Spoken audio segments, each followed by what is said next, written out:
The biggest story of the year was clearly the 2018 election. But let's remember that we had competitive primaries for governor in both parties and in many other down-ticket races. That kept us guessing throughout the entire year.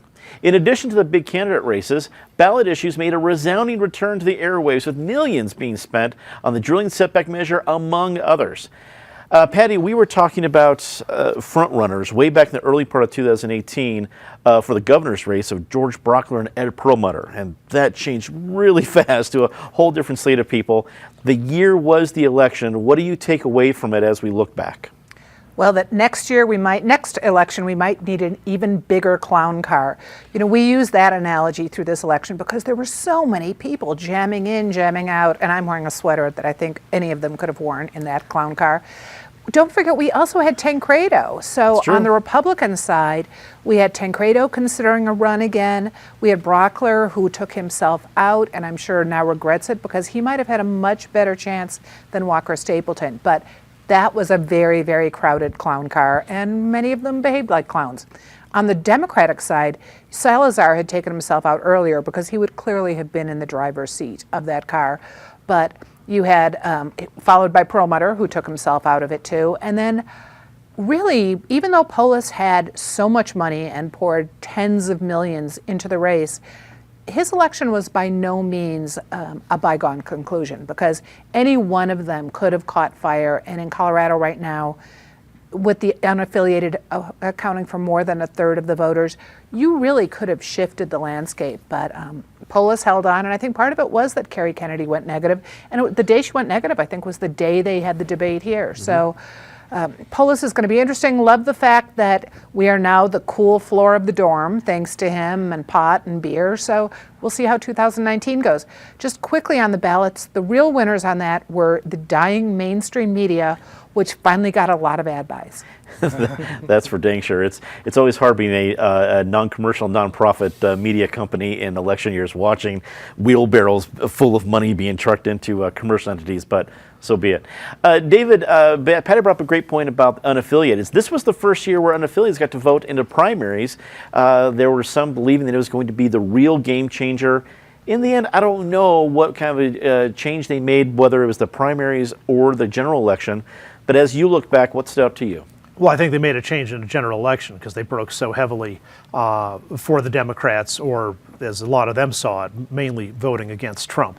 You know, we've had big waves in Colorado before that came mainly from the current president being unpopular. In the Watergate year of '74, just after Nixon had resigned, was a big Democratic year.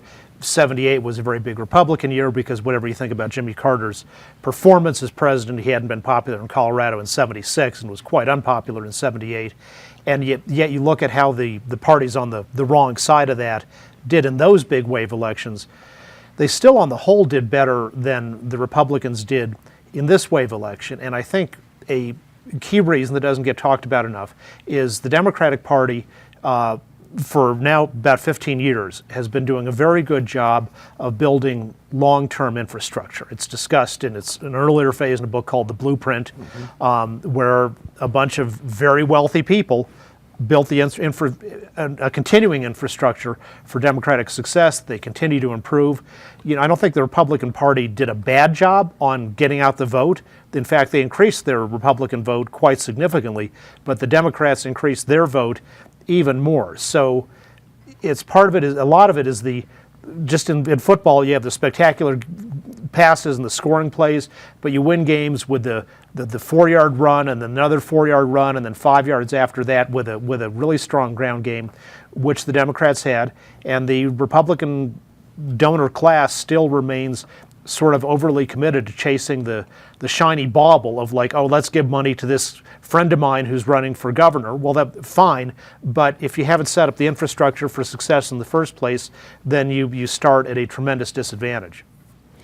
Eric, one of the headlines we looked at in November was that while on statewide races for officers, it went blue, and it went really blue. I mean, the tightest race was 10 points. Excuse me, not 10, but that was a governor's race, 10 points. I think even the AG race got to over at least 6. Over 6. So that's a big spread. But on the ballot issues, it seemed at the very least, maybe at least libertarian, I wouldn't say Republican, but some of the issues I thought would have gone that way didn't go that way. Is Colorado still kind of splitting their ticket in different ways, or was it about the particular issues and people involved? I think it's about the difficulty of passing ballot issues. It is easy to get them to the starting line. I think as Colorado's become this hotbed of direct democracy and where we vote on everything, the test, the burden of proof to get them over the finish line has gotten higher and higher. And then obviously the money spent, particularly on the setback one, et cetera. This is a notable year, going back to the candidates in my respect, today, in the sense of, we have gone in the course of less than 2 decades from being what I call Nebraska West, which is the default position is Republican. We elect Democratic governors, but the default position is Republican, to being really California East, where the default position is Democratic. The margin of victories was notable. I said at the beginning of the year, Dominic, that we were a light blue state in a deep blue year. I think that came to pass.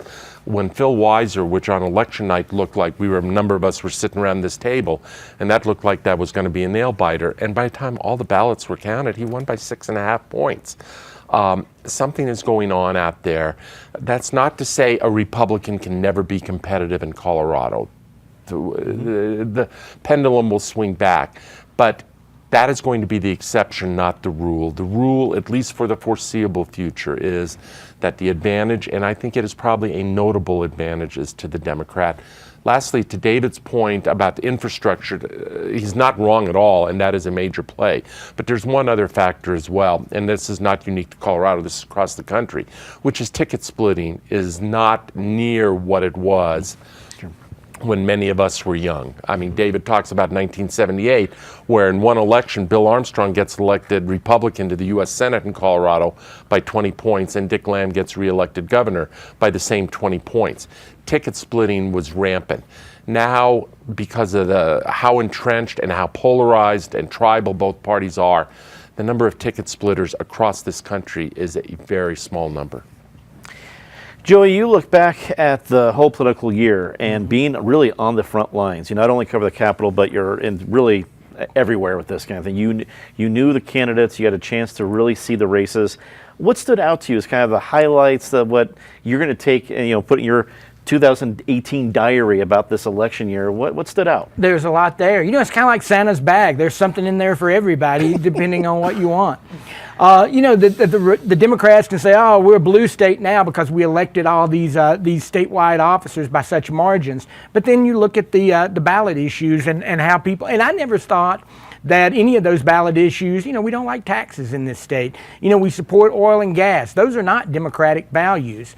So, I don't like the red, blue, purple stuff. I think we're more of a swing state, and I think it will swing back. Maybe not immediately, because Donald Trump is the sunshine that covers the landscape right now, and he's going to be on the ticket in 2020 when Cory Gardner is up for re-election, and we'll vote on the state house members again.